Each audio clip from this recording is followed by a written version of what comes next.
Так, ну вылез.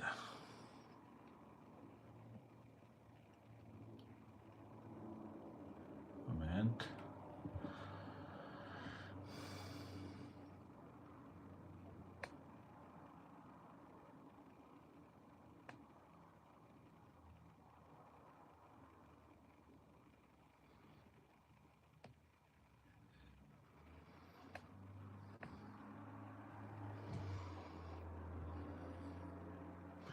Сейчас одну секунду, друзья. Тут у меня немножко технические накладки. Все как обычно в спешке.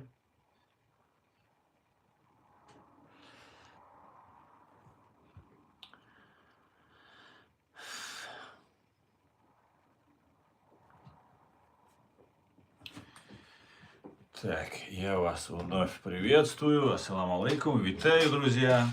Сегодня 17 августа 2026 года, 18 часов 34 минуты по Берлину, соответственно, 19 часов 34 минуты по городу Джохару. Друзья, я вас всех приветствую.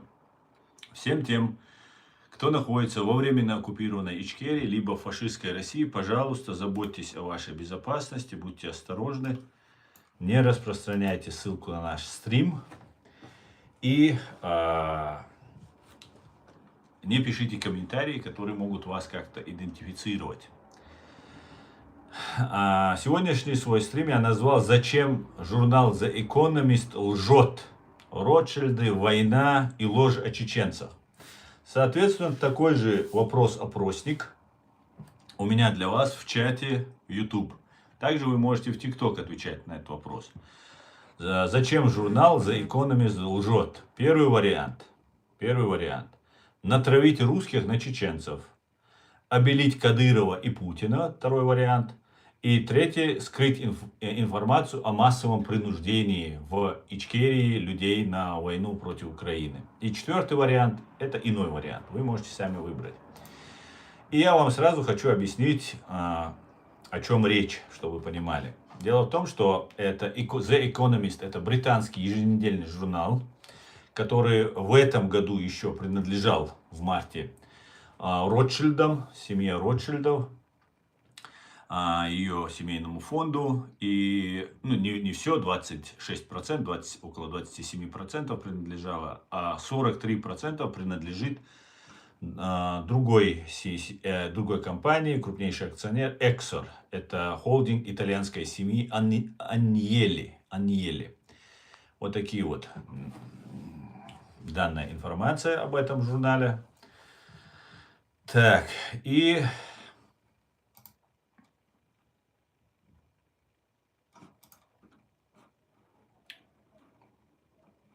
сейчас, секунду.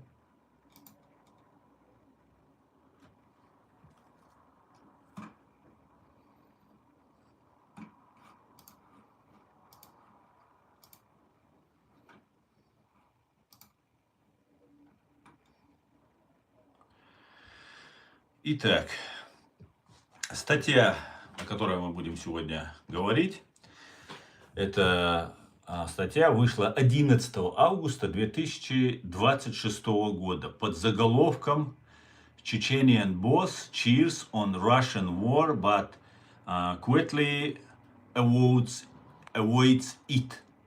То есть, чеченский босс подбадривает войну России, но тихо ее избегает. Во-первых, в самом названии ложь, наглая ложь. Это не чеченский босс, это русский босс. Это мы всегда говорим, но почему-то до экономиста еще пока не дошло по длинной шее, как говорится. И вот что говорится, что близкий человек из окружения Кадырова сказал, каким бы ни были интересы Москвы в Украине, мы бесконечно далеки от них. В разных переводах, по-разному. Кадыров позиционирует себя как пехотинец Путина, но прекрасно понимает ситуацию и не хочет жертвовать населением Чечни ради русского мира.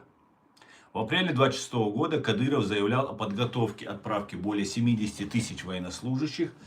Журнал отмечает, что это было бы 9% мужского населения республики и ставит цифру под сомнение. Данные Медиазона на 10 июля 2026 года: минимум 539-540 подтвержденных смертей выходцев из оккупированной Чеченской Республики Ичкерия погибли. Это 0,2% от всех подтвержденных российских потерь, в то время как в оккупированной Ичкерии 1,1% населения России.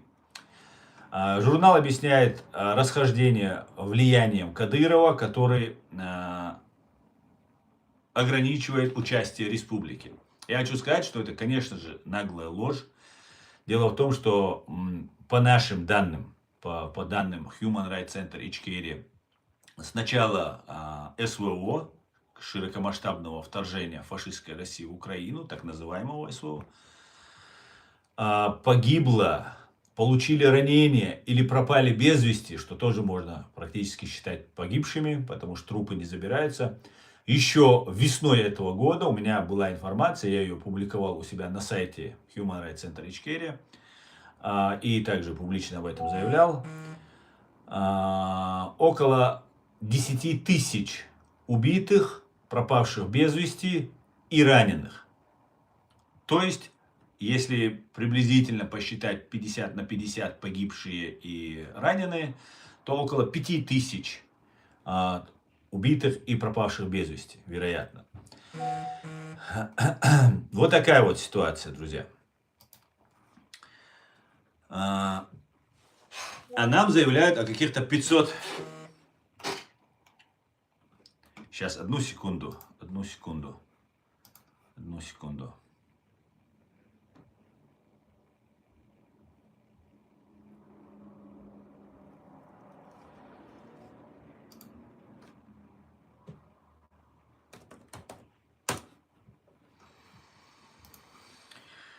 Так, вот такая вот ситуация складывается.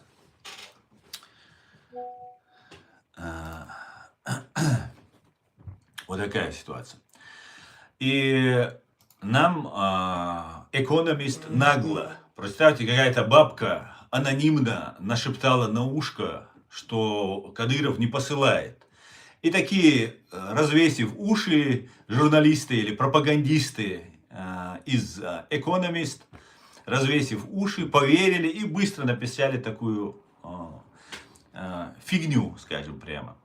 Но дело в том, что для них это просто фигня, выдуманная, высосанная из пальца, но для нас, для чеченцев, это провокация, чистой воды провокация. Во-первых, я это расцениваю так, зная реальное положение вещей, я знаю, что в Чеченской Республике Ичкерия царит тотальный страх.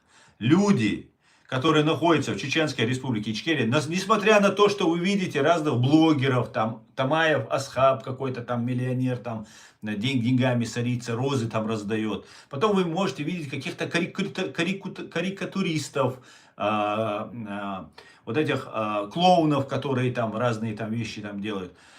Все они тотально под контролем находятся, и их задача представить, что в Чеченской Республике Ичкерия, оккупированной, все нормально, что вот люди живут, ничего не переживают и так далее. Так вот, люди в Ичкерии рассказывают о том, что во время русско-чеченских войн было безопаснее для детей, уже подросших детей, которых забирают в армию. Тотальная коррупция, тотальная. У людей забирают все просто, для того, чтобы просто получить отсрочку. Взятка, да, она везде в России, конечно, имеется. Взятки, вот эти военкоматы, вот эти все приемные комиссии, все зарабатывают. Все стали миллионерами, миллиардерами, очень богатыми людьми, рублевыми. Но при всем при этом берут на отсрочку, тонировки у вас нет, вы можете там где-то ПДД, правила дорожного движения, нарушить, вы можете где-то там что-то там подраться, где-то что-то украсть, мелочь какая-нибудь может случиться, и вас сразу же отправляют на войну в Украине. Сотни чеченцев томятся в русских тюрьмах в оккупированной Ичкерии сегодня, которые отказываются ехать. Сотни. Приходит очень много разной информации. Я эту информацию распространять, ссылаться не хочу на людей конкретно, но при необходимости я могу предоставить анонимно специальным службам под гарантию, что эти люди, эта информация не уйдет русским. Я могу сказать, кто-то может дать мне информацию такого уровня. Поэтому ситуация просто тотальная. Люди просто спасают своих детей. Просто и посылают на войну, особенно тех, кто против России, вот их выискивают, самим убивать не надо, отправили, украинские дроны их там накрыли. И все. Если у кого отец погиб, это зона риска. Если он выступал против России, за свою Ичкерию, за свободу, независимость своей страны, все эти дети, эти родственники этих людей, они в зоне риска. Автоматически всех отправляют на войну. Просто тотально. Либо вы платите 500 тысяч, это говорят уже такая устаревшая цифра, 700 тысяч, миллион, 1,5 миллиона рублей платят за то, чтобы получить отсрочку. Вас оформляют, их оформляют куда-то внутренние войска, неведомственная там какая-то служба и так далее. Или 3, 4, 5, 6 месяцев по мере необходимости. Их потом отправляют в Украину. Да, уже он служит, получает зарплату, там ходит, а потом он говорит, срочно нужно там 5 человек отправить, 10 человек с нашей роты отправить. Вот их собирают и отправляют. Вам заплатят, 3 миллиона дадут, там ничего, вы там воевать не будете, вы сзади, там мы же полицейские функции, там туда-сюда, а на самом деле сразу идут на фронт.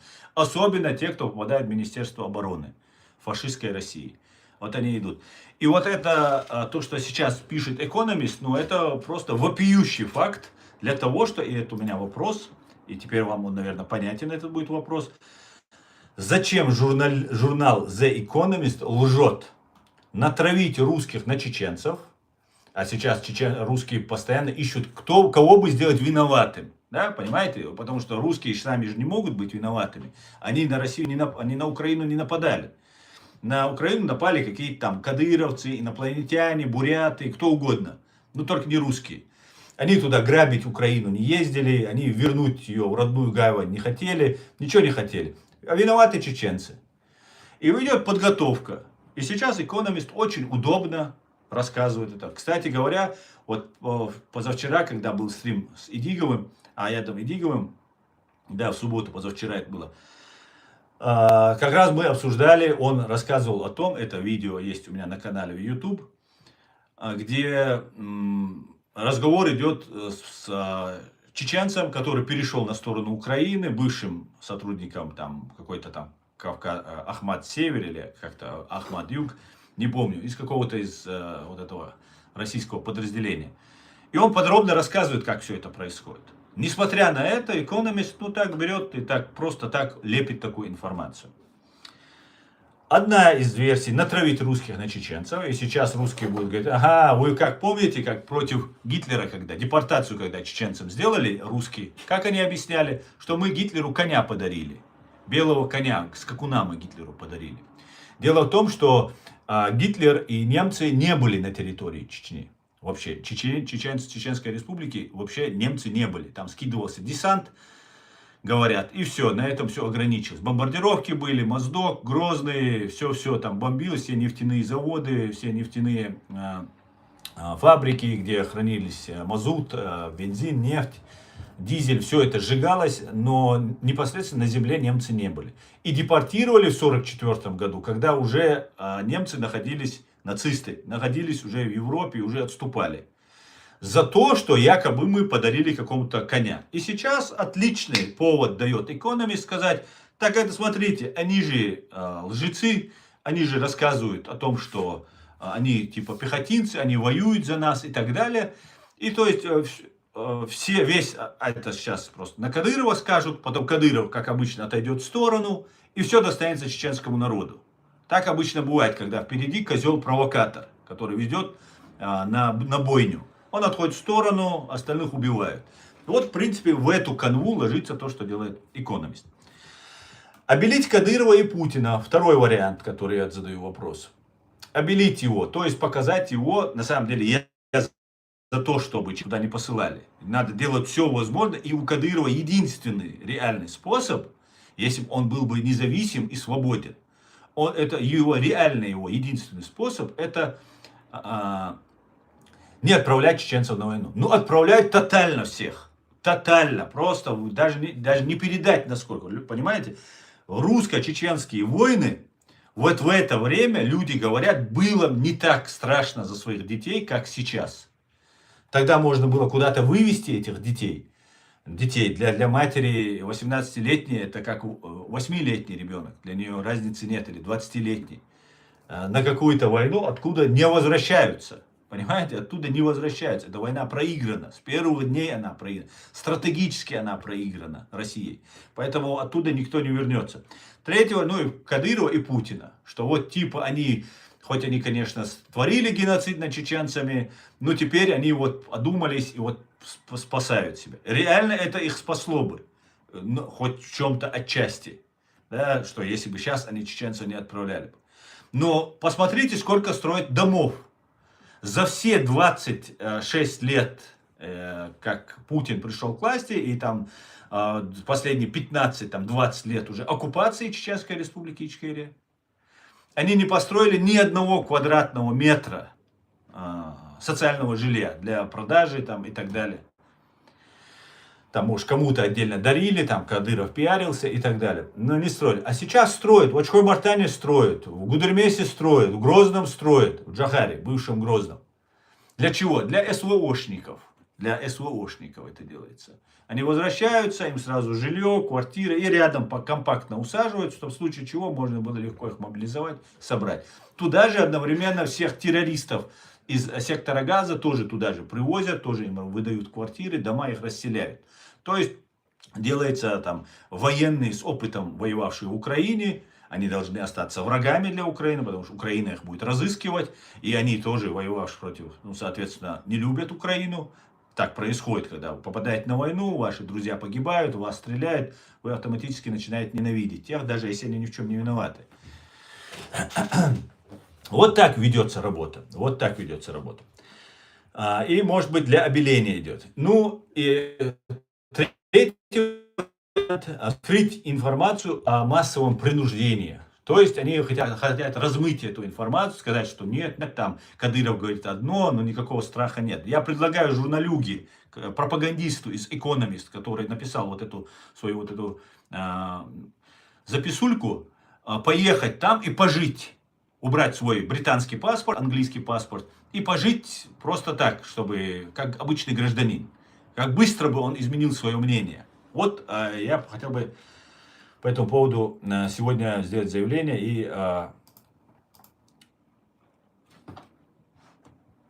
провести сегодня стрим. Я буду отвечать на ваши вопросы. Так, иной вариант. И четвертый вариант — это иной вариант. Если вы не согласны с тем, что я говорю, вы можете проголосовать по иному варианту.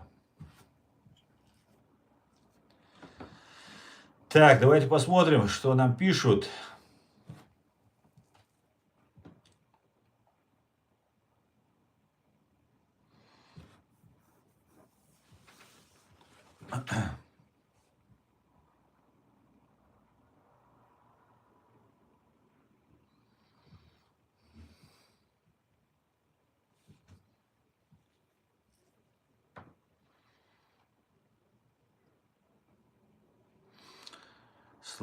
Слава Украине, свободу Ичкерии. Героям слава, Дмитро. Героям. И обратите внимание, я специально не убираю, посмотрите троллятина, которая здесь пишет. Вот они в один период они в ТикТок бывают, один период они в YouTube бывают. Сейчас они в YouTube все переместились. Ну, ни у кого вы не увидите такого количества троллятины, как у нас. Это тоже говорит о том, что мы делаем свою работу качественно и добросовестно. Слава ЗСУ. Героям слава. Добрый вечер всем. Ксандер. Так, слава Украине. Героям слава.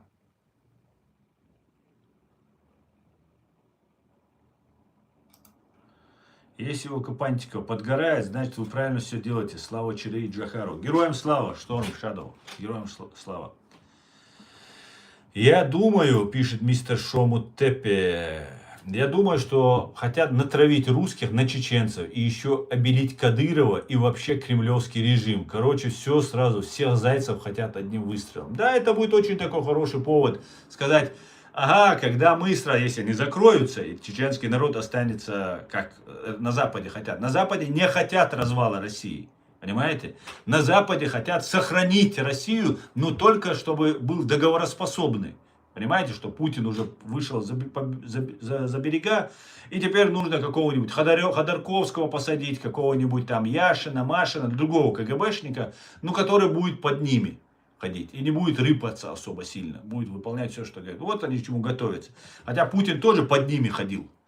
Сейчас, видя, рыпнулся, попробовал, может, не знаю, может, еще какая-то там у них игра. Но сам факт, что они не хотят развала России. А если не хотят развала России, то вот эту орду, которая сейчас воюет в Украине, ее надо выводить, а выводить куда? Ну, на Кадырова. Кадыров-то оказался предателем, они скажут. Понимаете? По их терминологии, там, где он находится, он скажет, смотрите, он нам говорил, что он пехотинец, а оказывается, Экономист пишет, что он не пехотинец совсем. Чеченцы, значит, не воевали. А я еще раз повторяю, около 10 тысяч еще весной убитые, пропавшие без вести, тоже можно записать убитыми. Там, может, мало кто перешел на сторону Украины, в основном убиты. Пропавшие без вести и раненые около 10 тысяч. Понимаете? И в этом же Экономист пишет 539 человек. Нагло, так нагло утверждать, что вообще фигня, короче. Тут миллион, каждый день Украина сообщает, миллион, 1,5 миллиона убитыми, ранеными и так далее. И там 539 человек погибших. Ну, они там указывают, что это типа доказано. Нет. Лжецы вы, экономисты, лжецы. Вы провокаторы самые настоящие. Вот что я о вас могу сказать.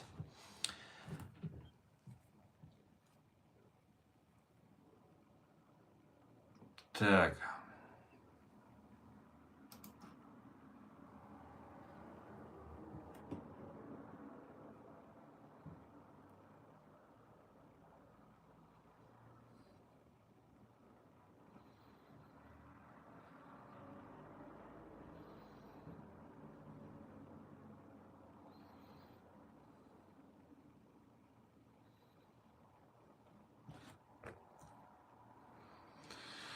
Оставлять так. Делаем выводы. Нам не нужна война. Чеченцы полагают, что если уберут Кадырова, то начнется война. Отсюда и пассивность чеченцев. Наша стратегия выживания не нравится хорошим и их хозяевам тут. Да, абсолютно так. Абсолютно точно сформулировано. Мистер Шомутепе, оставлять территорию России в нынешних границах, даже до границы, до того, как Россия вторгла в Украину, это очень опасно для всей цивилизации. Вот мистер Шомутепе, я очень надеялся, даже просто отвергал факты, но не могут быть они, вот понимая, как ты это понимаешь, что опасно для цивилизации и так далее. Так вот, это не опасность, они так, я так теперь прихожу к выводу, это для них не опасность. Для них опасность, если там появятся свободные люди, свободные государства, неуправляемые. Понимаете? Для них вот что опасно. А управляемая собака на цепи, для них, которая будет других грызть, Украину грызть, Грузию грызть, Ичкерию грызть, кого только может грызть. Вот это самое то, что им нужно. Понимаете? Вот что делает Запад. Что делал Запад и продолжает делать Запад. И вот этот экономист тому пример. Пример тому, смотрите, каких-то спортсменов, которые ровным счетом из себя ничего не представляют, кроме того, что умеют драться. Из этих людей, смотрите, один заявляет о том, что я с оружием в руках хочу поехать воевать в сектор Газа, в Палестину, там, воевать против евреев. Спокойно прилетает в Америку, выступает, получает миллионы и улетает обратно с Америки. Какая-то узбекская певичка что-то там ляпнула про Израиль, что-то там осудила те жесткие действия, которые предпринимает Цахал. Все, ей запрет, все блогеры там еврейской национальности сидят, надо всем объединиться, ей запрет сделать. А тут человек говорит, я с оружием поеду воевать, дай мне, Кадыров, дай разрешение, я хочу. То есть призывает, он поднимает молодежь, которые все его смотрят, и все, о, да, мы должны поехать. Он прилетает в Америку, получает миллионы, уезжает. Есть такой, как же его зовут, Фри Алекс, что ли, Алекс Фри зовут, какой-то там блогер есть, который просто восхищен тем, что на потном ковре с Хабибом Нурмагомедовым он там провел соревнования, там супер, ну, короче говоря, лицемер, короче говоря, обычный. Вот этот человек приглашает и делает трехчасовое видео с Хабибом Нурмагомедовым, рассказывает какой-то великий там боец, там туда-сюда. Нас разводят люди, понимаете? За то, что ты скажешь что-то про Израиль плохо, тебя могут там лишить там политического убежища, тебя могут депортировать, тебя посадить могут вообще к чертовой матери, если там чуть больше, чем ты скажешь. А тут сидит, рассказывает, я тут потерял деньги за то, что я поддержал Палестину и так далее. А этот журналист, это не журналист, Алекс Фриман, по-моему, или не помню, как его зовут, по-русски он еще говорит, видимо, с русскими корнями. Он говорит, ему рассказывает, что он потерял контракты за то, что поддержал арабов Палестины. Так что ж ты не потерял контракты, когда Путин дагестанцев убивал каждый день нам по телевизору, трупы вот так в окно выкидывали, за грузовик привязывали, тащили трупы. Каждый день дагестанские, оставим чеченцев, оставим других. Дагестанцев каждый день, аварцев каждый день, может быть не аварцев, но в том числе и аварцев. Каждый день убивали. Где был тогда Хабиб? Почему этот журналист не задает вопрос? Ты так переживаешь за арабов Палестины. Что ж ты не переживал за дагестанцев, которых каждый день... А ты с Путиным, со своим отцом в десна целовался. Это никак тебя не коребит. Вот какая журналистика. Понимаете? Это пропагандисты. Нам сейчас готовят какое-то новое шоу. Новое шоу, которое должно взойти. И мы должны, как ложки, открыть глаза, сказать, о, исламское государство, нам мечети почему строят? Почему нам настроили мечети? Ни одного университета, ни одного завода не построили. Мечети, спортзалы, мечети.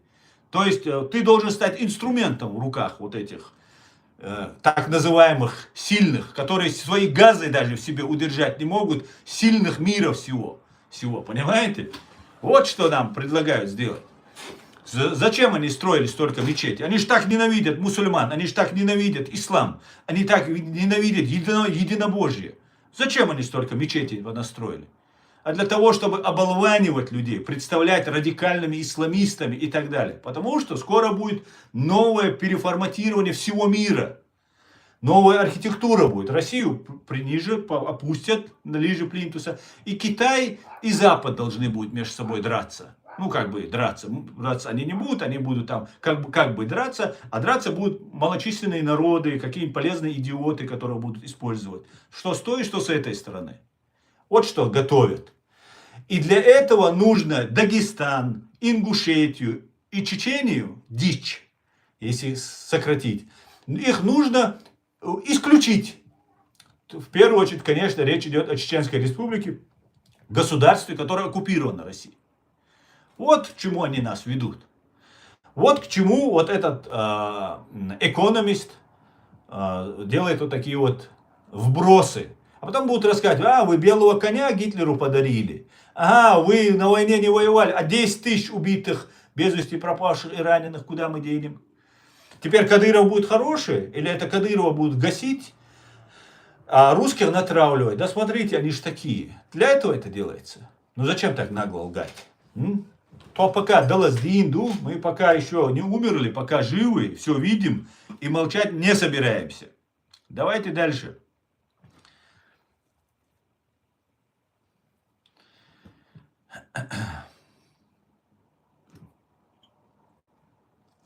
Экономист не от себя это написал, а с подачи хороших русских.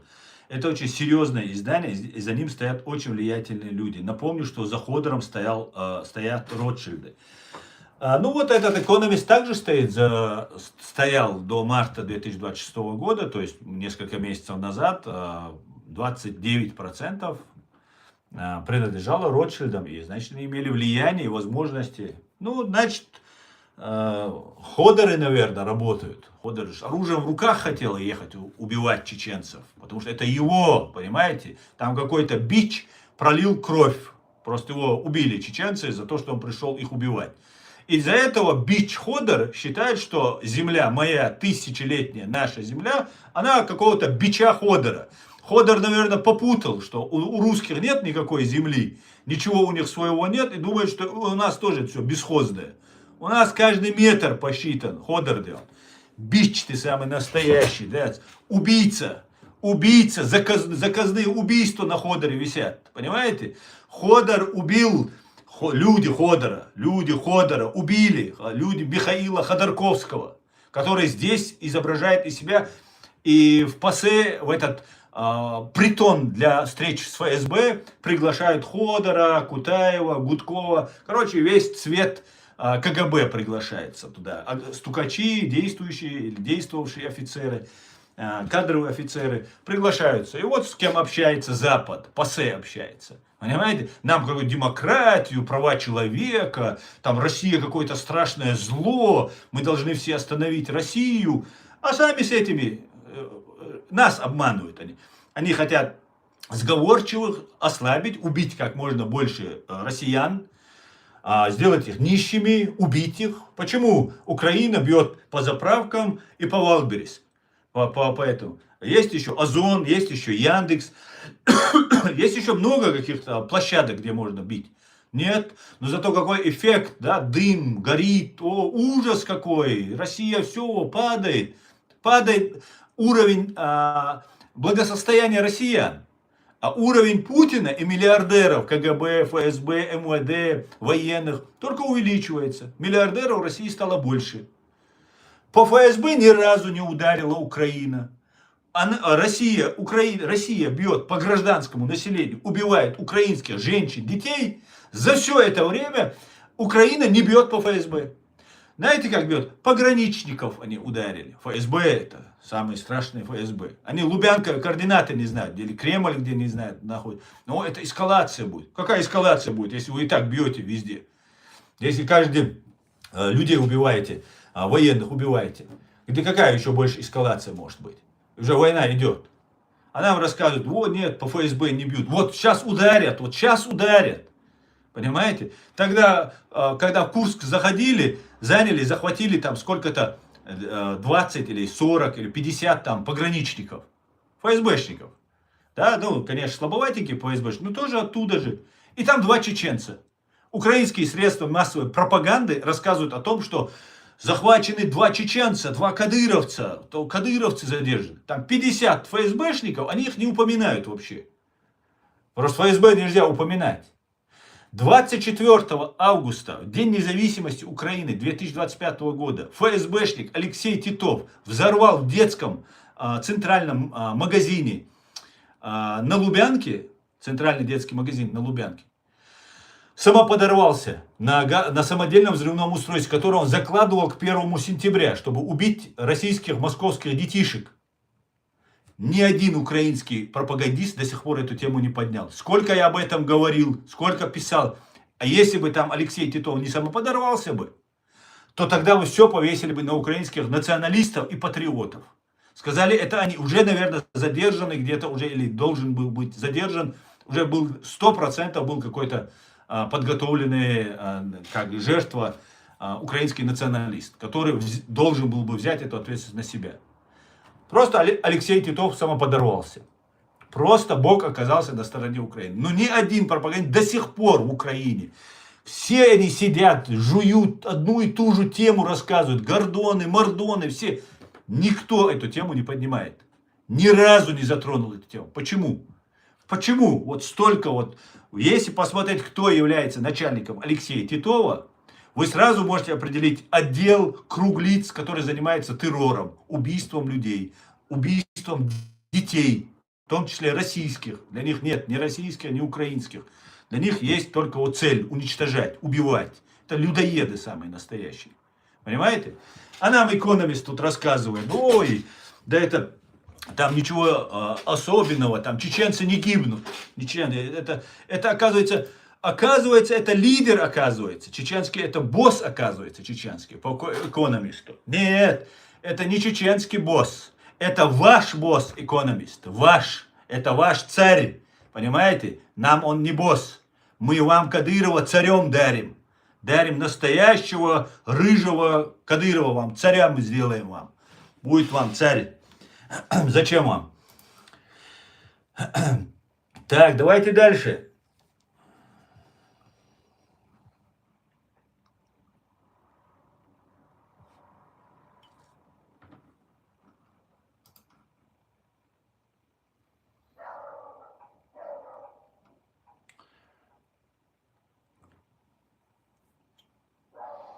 Только в Мариуполе больше 100 тысяч убитых. Да, если про убитых ты имеешь в виду, да, в Мариуполе очень много погибло людей.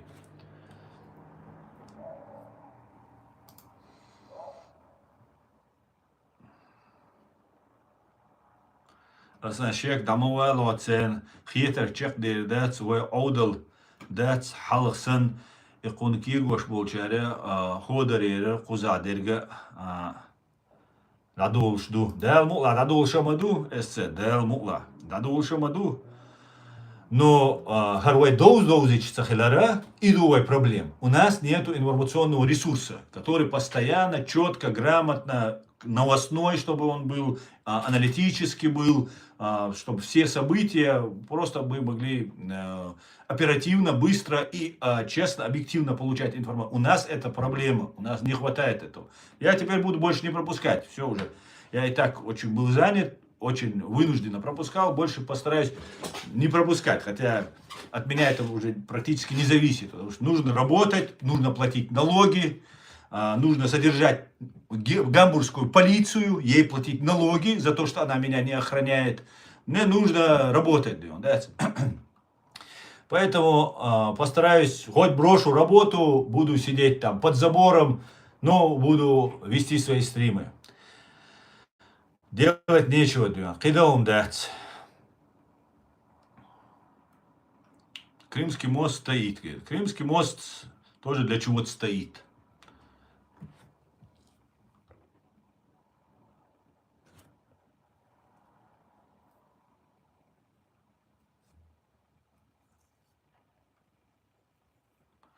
Ты считаешь Россию зло? Я считаю, что террористическая банда ФСБ и Кремль являются абсолютным, беспримесным злом. И все, кто служит на России этому ФСБ, я имею в виду не только те, кто погоны носит, всех стукачей, там миллионная армия стукачей, и все, кто одобряет и признает эту спецслужбу своей, он, во-первых, клинический идиот, которого просто оккупант, это ФСБ, это для него хуже любого оккупанта. И я считаю, вот их всех считаю абсолютным пособниками вот этого беспримесного абсолютного зла. Да, я так считаю.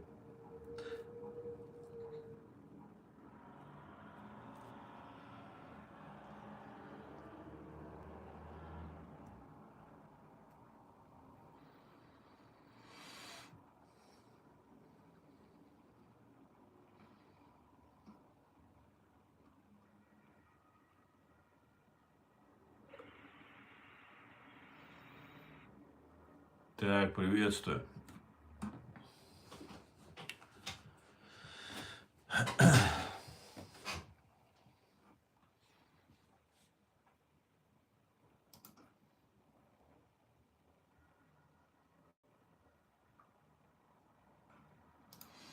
Так, смотрите, у нас опрос для тех, кто в ТикТок. Вы тоже можете написать. Можете написать свой вариант. Вариант. Зачем журнал Economist, The Economist лжет? Натравить русских на чеченцев, обелить Кадырова и Путина, скрыть информацию о массовом принуждении в Ичкерии, в оккупированной Ичкерии на войну. И четвертое, это иной вариант. Вы можете написать здесь в ТикТок также. Нас смотрит 313 человек и 193 сейчас смотрят в YouTube. Вы можете все принять участие, друзья.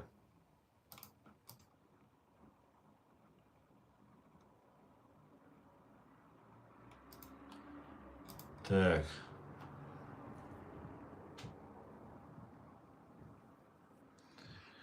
Так, третий вариант мне тут пишут. Я сейчас проверю, какой у нас третий. Скрыть информацию о массовом принуждении. Да, все засчитано. Баркал, спасибо, Михаил. Да, все хорошо у чеченцев. Только массово их убивают, массово они по всему миру разъехались, ничего нет. А экономист там просто берет и пишет чушь собачью, что у чечен все отлично, все нормально, все отлично, да. Вот такие вот, да, гады, гады. Ну ничего, ничего.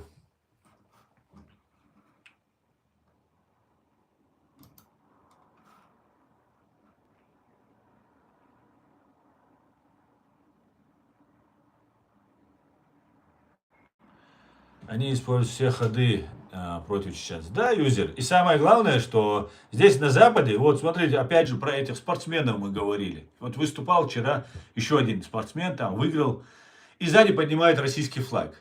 Представьте себе. Ну как это так? Как это так? Миллионы людей смотрят, восхищаются, везде запрещено, они раз и вывозят. И они показывают свою суть, свое нутро. Кто они? Понимаете? Никого ну, представьте себе, вы реально были бы против, и тут выносит ваш флаг, вы, ну, просто заплевали бы того, кто из вашей команды вынес этот флаг. Никто бы не осмелился бы даже, все зная, какое настроение у того же вчера выигравшего, по-моему, Ислам, как-то его там зовут. Вот и все. Вот как нас пытаются нами манипулировать. И это все делается на Западе. Обратите внимание. Это делается в Америке.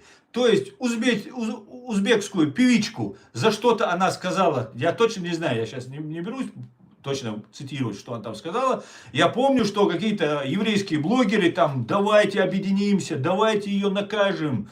Синтия Айрш Поппер, там что-то сделаем с ней.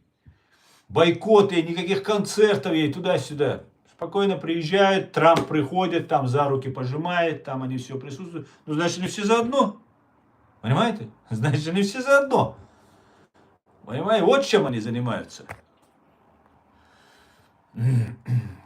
Вот чем они занимаются.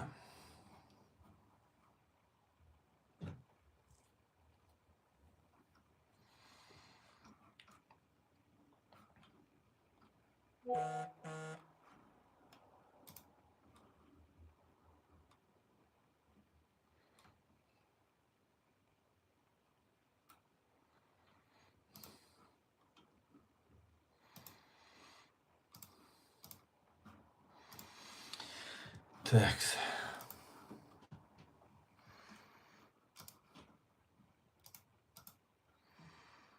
Я представляю себе.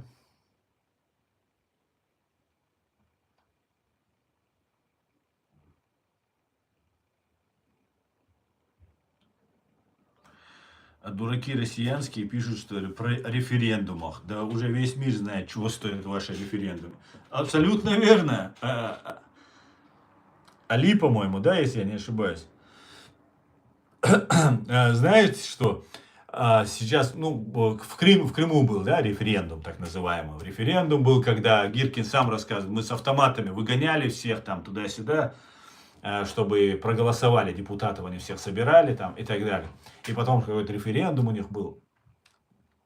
На самом деле, в Крыму это, ну, просто это было, ну, в 1000 раз законно по сравнению с тем, что было в Ичкерии. В Ичкерии не было ни одного целого здания, просто вот одного края, когда я увидел Грозный, я от одного края видел другой край, я даже не знал, что он такой маленький мне показался Грозный, потому что просто все было сравнено, ты до горизонта видел все, там все раскрыто. Приходили голосовать, референдум 2003 года, когда русские оккупанты проводили референдум. Приходили голосовать военные. То есть прям на БТРах с пулеметами, с танками, там они окружались, становились, быстренько забегали, быстренько там проголосовали, там видимость создавали. Вот все голосование было. Ну и там 2-3%, которые пророссийские вот этих предателей. Вот все, кто там голосовал. Просто больше там никто не голосовал. И они еще имеют наглость каким-то референдум. У них у самих Конституция, посмотрите, Конституция Российской Федерации, она проведена без выборов. Они какие-то референдумы, какие-то права, там, законы международные нам рассказывают. Путем опроса населения. Вы хотите принять Конституцию новую, российскую? Да, хочу. О, молодец, все, записан, ты, значит, согласен. что в этой конституции. Туда незаконно вписали Чеченскую республику Ичкерия. То есть Чеченская республика они туда написали. Понимаете? И потом на основании этого, без каких-либо референдумов, без каких они свой парламент расстреливали, они за власть дрались. Коммуняги и Западу продавшиеся. Да? И вот они дрались за власть. Победили те, кто продался Западу. Потому что Запад надавил, эти там оказались слабее, все, и они проиграли. Вот что было сделано.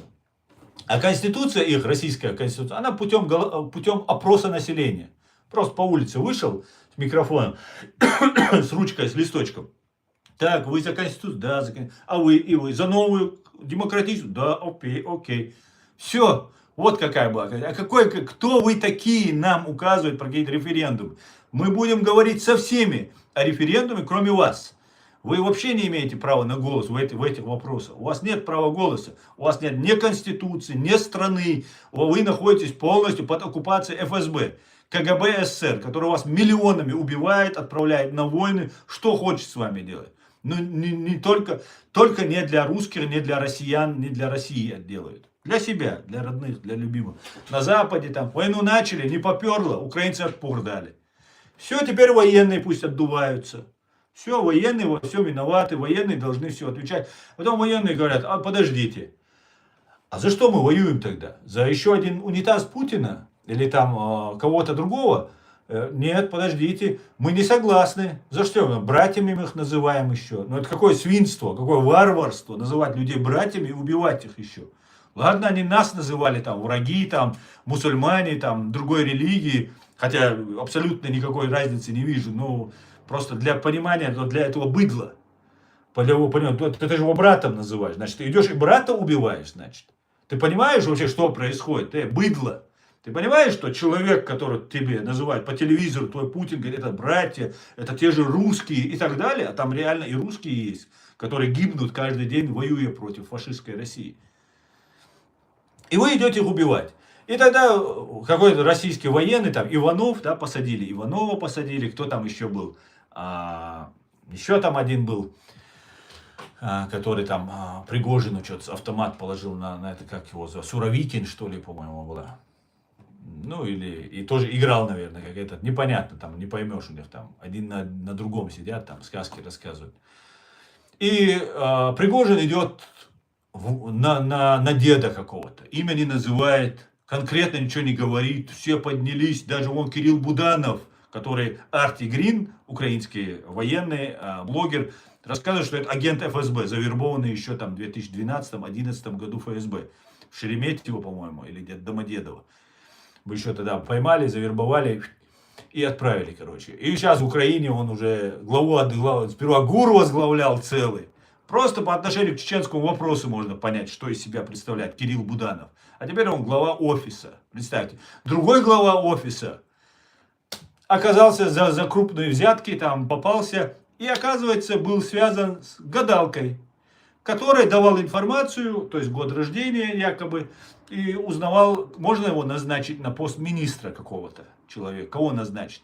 А та связывалась со своими родственниками в России, точнее с ФСБ, и спрашивала, так, вот этот, погоду они определяли, списки есть всех, погоду определяли кто, какая фамилия, имя, отчество, не, этого не бери, бери другого.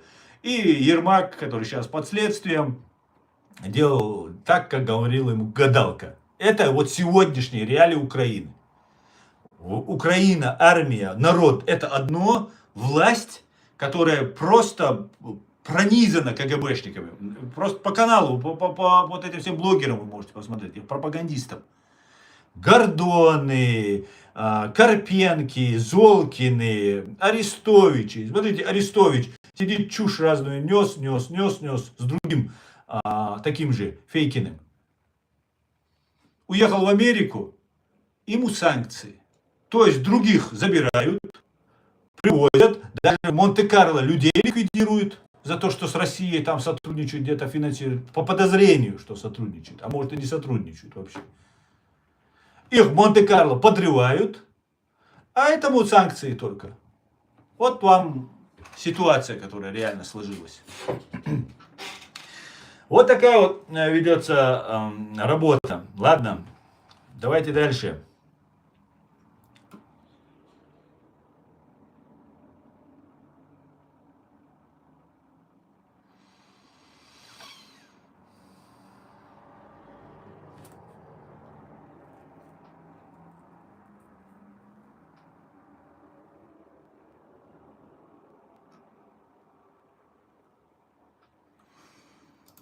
Так, подождите.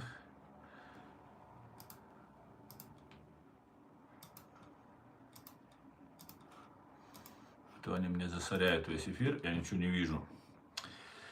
Отключим ботов, которых нам засылают для того, чтобы сбивать наш эфир, чтобы вы не могли ничего прочитать, не видели чат и так далее. Отключаем.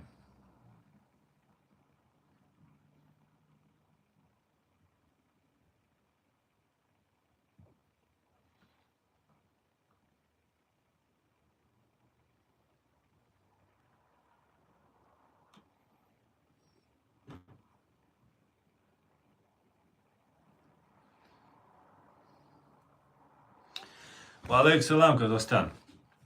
Валейк салам.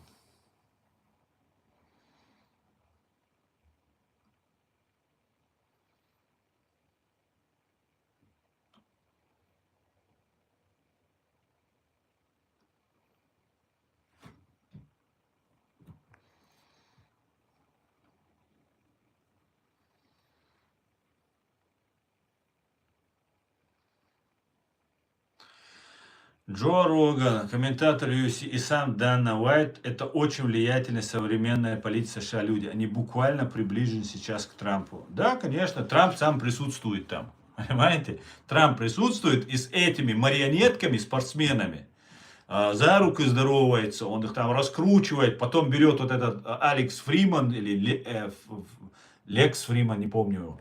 Он там его берет и нам рассказывает, какую-то чушь нам собачью вешает.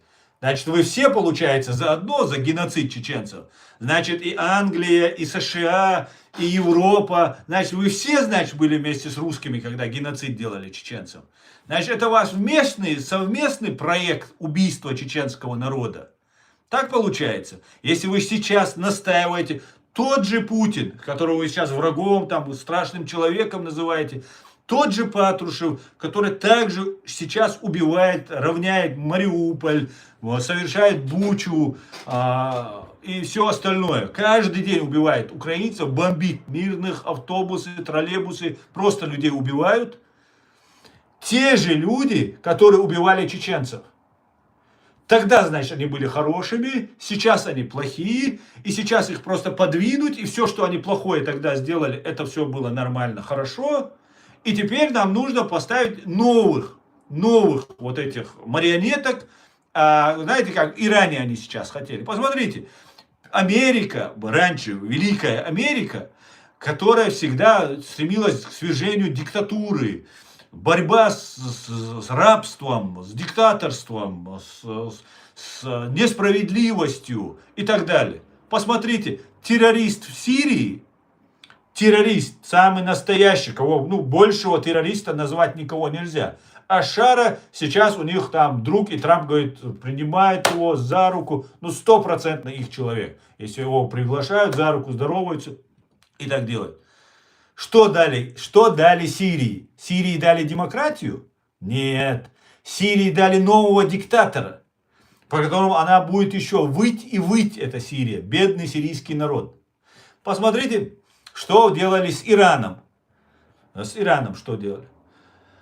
Нужно было убить отца и сына убить не получилось, по всей видимости. И нужно было поставить туда Пехлеви, какого-то там монарха, царя. Это такая демократия, что ли? Это такую демократию, что ли, значит, там распространяет сегодняшняя США? Мы к этому, что ли, пришли? Нет, США не так создавалась, и не для этого создавалась. Если бы тогда хотели бы создавать диктатуру, то Джордж Вашингтон, которому предлагали стать царем Объединенных Американских Государств, сказал, нет, здесь будет разделение властей, и здесь будет демократия. И была написана самая на тот период, и сейчас не теряющая актуальность, Конституция. Вот какая была Америка, заложенная отцами-основателями. Вот за что я уважал ребенком, когда я учился в городе Грозном в школе, когда я слышал про Америку, меня переполняла гордость. Понимаете? С самого детства. И я знал, что Америка всегда будет на стороне тех, кто борется за свободу. Уже когда повзрослел. И автоматически я понимал, как Россия, Советский Союз боится эту Америку. Я понимал, что вот истинная свобода, вот эталон свободы, к чему нужно стремиться. А нам сейчас какие-то, посмотрите, диктаторов ставят. Мы хотим вам, Ирану, принести диктатора. Пахлеви. Они его прогнали, этого Пахлеви, отца. Теперь они сына хотят этого Пахлеви там прислать туда. Посмотрите. Мусульмане такие страшные, какое зло мусульмане, какое ужасное зло они творят, рассказывают нам прямо на самом верху в американской власти. Но при всем при этом бензоколонки с флагами в лице Саудовской Аравии, Арабских Эмиратов, это все нормально, там мусульмане живут, причем опять же никакой демократии. Никакой демократии. Да, ты можешь приехать, там, побухать, там, поразвлечься с девочками, с кем хочешь, но народу эта демократия там не позволена. Ни демократия, ничего остального. Вот что мы видим. Давайте вещи называть своими именами. Ну как так? Никто не будет поддерживать Соединенные Штаты, если они будут такими. Есть, ну будут, конечно, кто будет за бабки, кто-то подлизываться и так далее. Я это делаю искренне. Мне бабки никто не платит.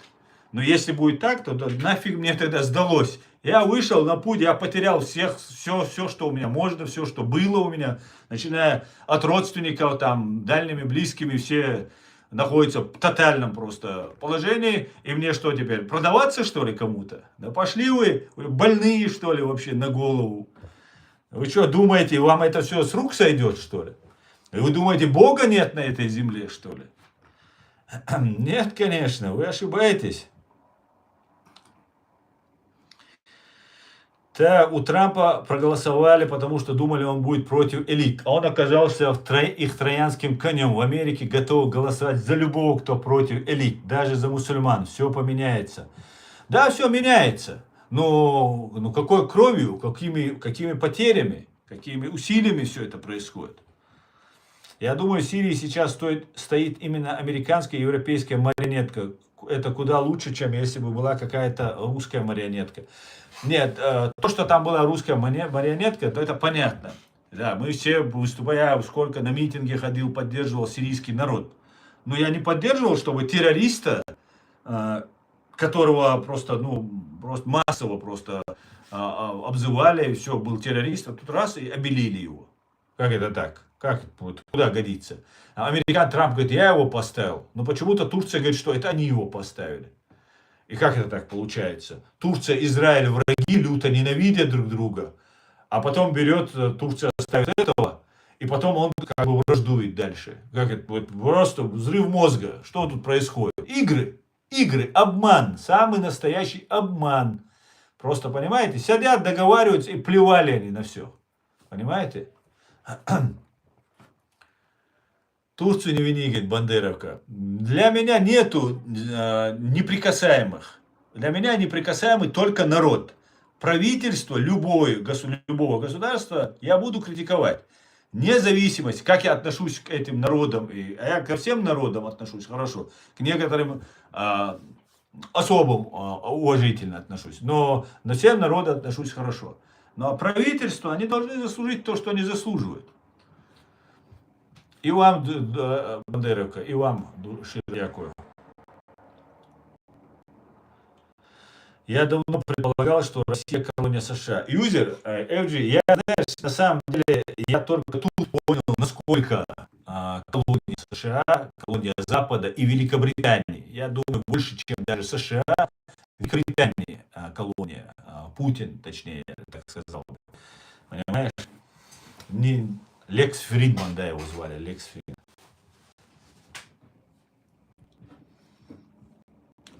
Я выше написал уже, этот Лекс Фридман является украинцем по происхождению, а точнее украинским евреем из Одессы, представь себе. Да, не знал. Я видел, что он по-русски очень даже сносно говорит, практически без акцента он говорит. Я говорю с акцентом, он практически без акцента, думаю, как это так? Я думал, он сперва Лекс Фридман, там, туда-сюда, англичанин какой-нибудь, там, американец. А оказывается, вот он какой. Ну вот, смотрите тогда, кто над этим работает. Лекс Фридман, он британец, я так полагаю, да, у него британский паспорт. И вот они еще раскручивают, и Трамп раскручивает, и нам какой-то концерт какой-то, как будто Британия вообще не при делах, она как бы в стороне, получается. Даже? Вот такие вот дела. Люди за Украину, Русланд ist Terrorist. Richtig, Бандеровка. Genau.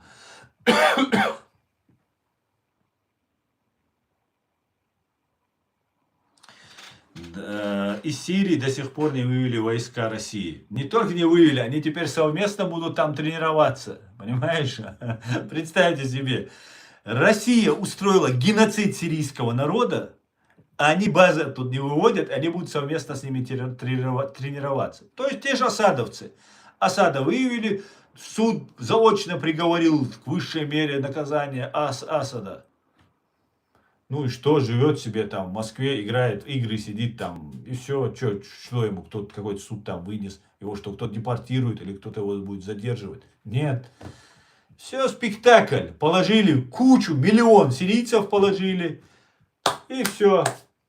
Путин там тренировался, Россия геноцид там устраивала, и все. Сирия на ближайшие 20-30 лет закатана в асфальт, и еще посадили сверху диктатора, который шаг вправо, шаг влево, во имя Аллаха расстрелять. Вот так будет говорить. Вот и увидите это все. Вот что ждет сирийский народ. Потому что он не будет думать о сирийском народе. Он будет думать о тех, кто его поставил на это место. И он будет делать то, что ему скажут.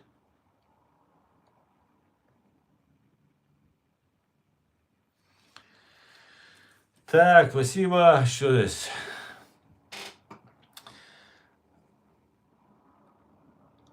Асада якобы изгнали, его войско победили, но войска России до сих пор в Сирии. Да, да, да. Просто за один день быстро. Раз, раз, раз. Всех, кто реально был независим, уничтожили. И когда уже нужно было, просто сказали, все, ты идешь, этот Башар Асад сваливает, а ты занимаешь его пост. И всех все устроило. А бедный сирийский народ, который измотан, уставший, то же самое ждет Украину. Украина выявляются всех, как Андрея Порубия убили. А когда убили? Через 6 дней после того, как 24 августа Алексей Титов взорвался на самодельном взрывном устройстве в центральном детском магазине на Лубянке. Через 6 дней убили одного из ярчайших деятелей современной Украины, который за Украину был, который и с улицей был, и в правительстве был, и в мире известный человек был. Понимаете? Вот кого убили. То есть руку отрубили Украине. Понимаете? Руку. Аса, у меня такая просьба к тебе. Можешь задать один вопрос, небольшой чат GPT, может быть, тогда ты много поймешь. Какой вопрос? Из Сирии сделали очередной Афганистан. Да? Столько обманутых браво чечен там погибло. Привела этим бородачам из ГРУ, поверив этим бородачам из ГРУ и ЦРУ. Ну, я не знаю, насколько там ЦРУ замешано, но то, что ГРУ и ФСБ усиленно это делало, и Запад, Европа, Австрия, Германия, Франция не препятствовала выезду этих людей. Ну, может, им с одной стороны было выгодно, чтобы эти опасные радикальные элементы уехали. И, ну, по крайней мере, их так изображали опасными. И, может быть, им было выгодно. Но то, что их пропагандировали, и потом Турция пропускала их. Турция, знаете, что делала Турция?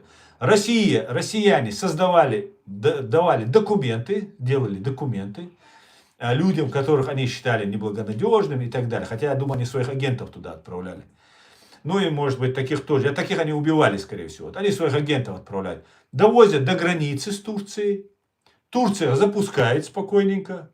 Потом через Турцию их вывозят в Сирию. Турция дает коридор. Все, проходите, пожалуйста. Проходят туда, и начинается дальше война. Вот как шла эта война. Они все вместе делали эту войну. Всех они. И Турция, и США, и Израиль. Ну и все европейские страны. Ну, европейские я могу понять. Есть объяснение. Им нужно было вот этот элемент, который здесь очень радикализировался. Постоянно что-то тут писали. Везде там говорили. Их нужно было еще... Их так Россия представляла. Пропаганда представляла. Понимаете? Их нужно было выдворить. Ну а сам процесс вот кто был. Турция, Россия на первом месте. Турция, Израиль и США. И, наверное, Великобритания. Куда без нее-то? Куда-то без нее-то. Стамбул и Турция разные. Ну, может быть. Я українка і це знаю. Окей.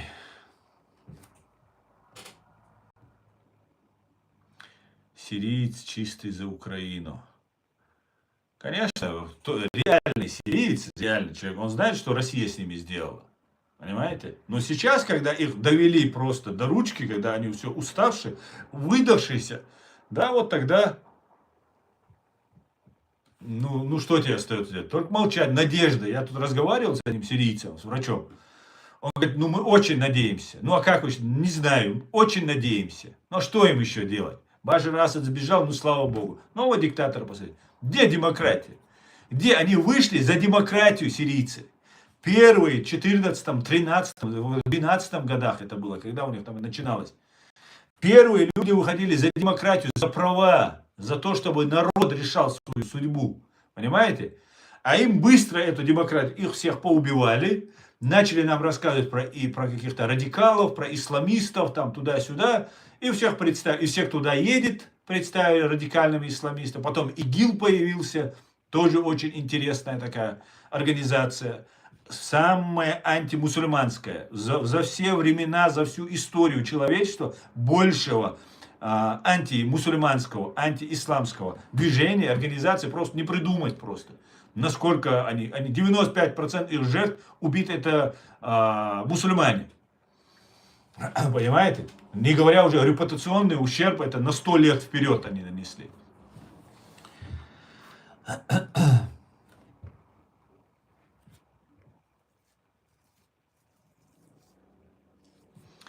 И много чеченцев там погибло, да, которых тоже надеялись помогать, думали, там сейчас мы тыл создадим, сейчас как в Украину. Вот в Украину сейчас уже мало кто поехал, потому что поехали, но мало кто, потому что уже, во-первых, не доверяли, уже не осталось, многие молодежь погибла. Сколько, так, это ИГИЛ начинал свое существование на территории Ирака, откуда перешли на территорию Сирии. Да. Здравствуйте, здравствуйте, проф. Британия всему причина. После Второй мировой продолжает они с тех пор. Ну, всему причина, я считаю, КГБ, СССР, ФСБ. Все имеют какие-то свои бонусы там. Ну, сейчас, вот сегодня мы обсуждаем The Economist, это британское издание, и нагло лжет, нагло. И потом русские террористы, нацисты, фашисты на России будут говорить, вот смотрите, ваши британцы пишут, они же говорят, что мы ваши. Это они нам говорят, что американцы наши, англичане наши, европейцы наши, а реально они между собой что-то решают, и мы страдаем. Только получается, не совсем наши-то и не наши, оказывается. Совсем. Этот вопрос, предположим, США первым создадут как это может помочь им победить Россию в войне против Украины, избежав при этом ядерной эскалации? Только поставив режим рассуждения. Ну, хорошо, я посмотрю.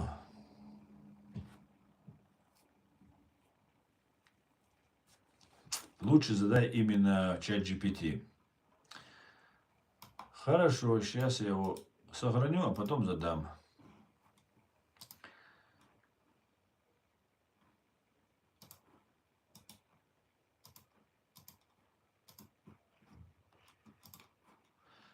Так. Они хотели закинуть чеченцев в Палестину. Ты отлично справился, Аслан. Ну, во-первых, Эджи, не я справился, надо быть честным. Справились чеченцы. И я только начал кричать во весь голос. Потому что я за этим следил и понимал, что... И реально я немножко испугался, если честно, что они втянут туда. Слава богу, ни один чеченец туда не поехал. Хотя троллятина здесь до сих пор пишет, все уходили с флагами Ичкерии на эти пропалестинские эти акции, про арабские вот эти акции, которые никогда, которых я не видел, которые вот они выходили, я всегда звал их, пожалуйста, выходите на митинги, нас депортируют, выходите на митинги, даже на депортацию, против депортации не выходили.